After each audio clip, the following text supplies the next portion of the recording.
Okay guys, so this is what I'm dealing with. I did an engine swap in this car. Now my fuel light, it's blinking and the car won't start. I know for a fact this car has fuel. When I first tried to start it, it started doing that blinking. So I thought I'm out of fuel, that's why it's not turning on. I put some fuel in it and still it's doing the same thing. I can see on my scanner that it's telling me it has about 75% of the gas in it, so it's not empty, but it cranks and it feels like it's gonna turn on, and it's not turning on. I got it to start a few times. It runs really bad and stalls, and then I have a hard time turning it on. Okay, so I already checked the wiring on the fuel pump. Everything seems to be good. I already checked the fuel pressure. I have about 56 psi on the fuel pressure, which is good. This is where I'm at right now. So I have my test light.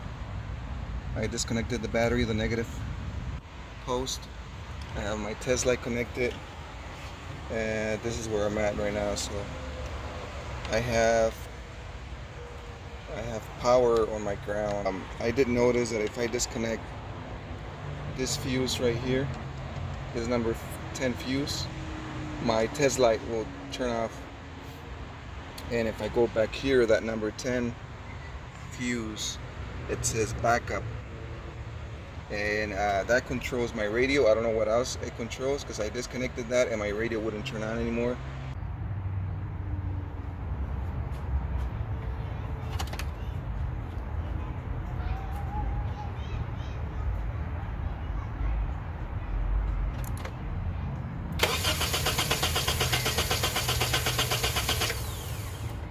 Okay guys, so this is the fuel tank right here from the Civic, and the reason why it's not turning on, it's that right there.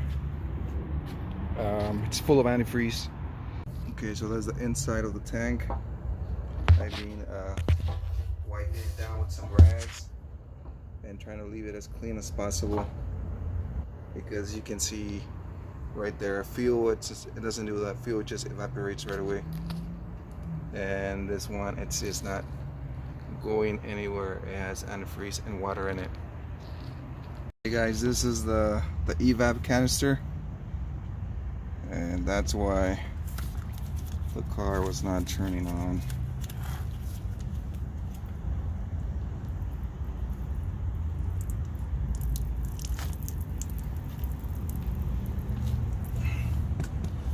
So the water from the antifreeze.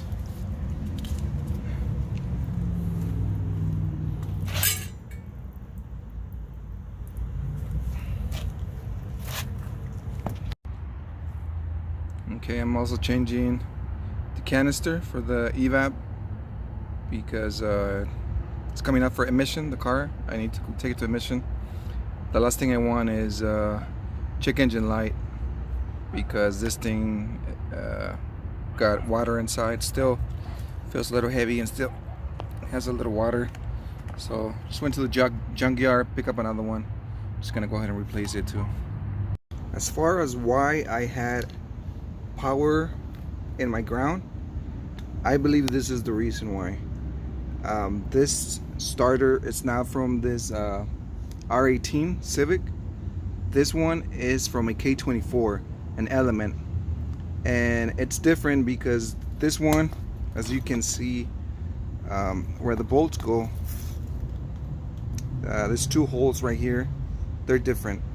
On the Civic, this power connection, it's more like right here. So it sits like right underneath this hole.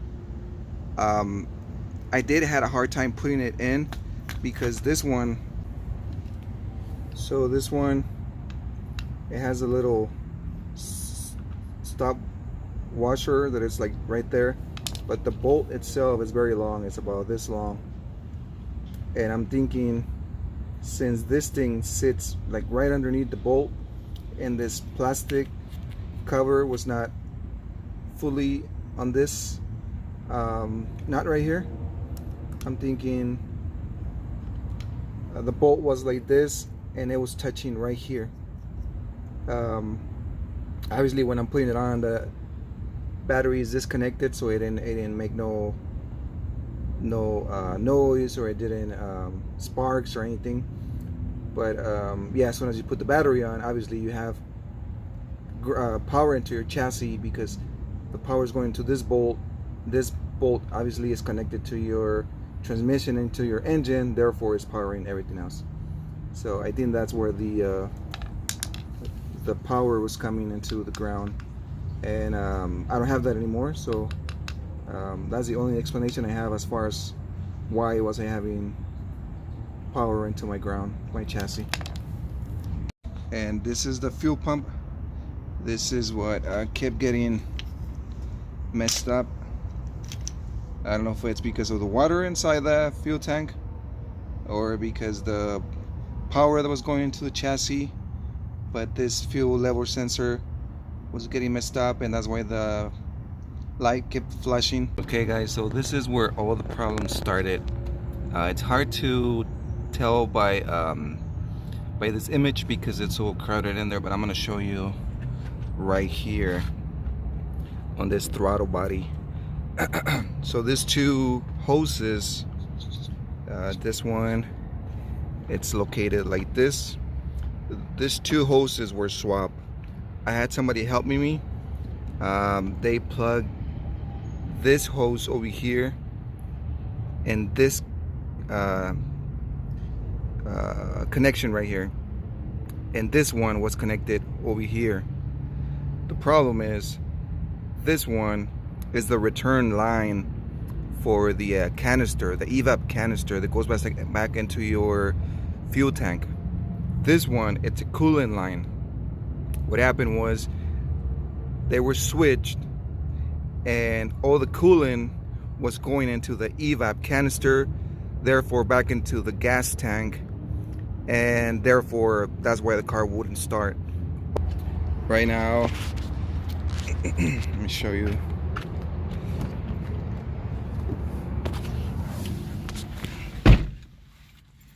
Okay, so I went to the junkyard, got me another sensor, and you can see that it's showing right there that it's full now.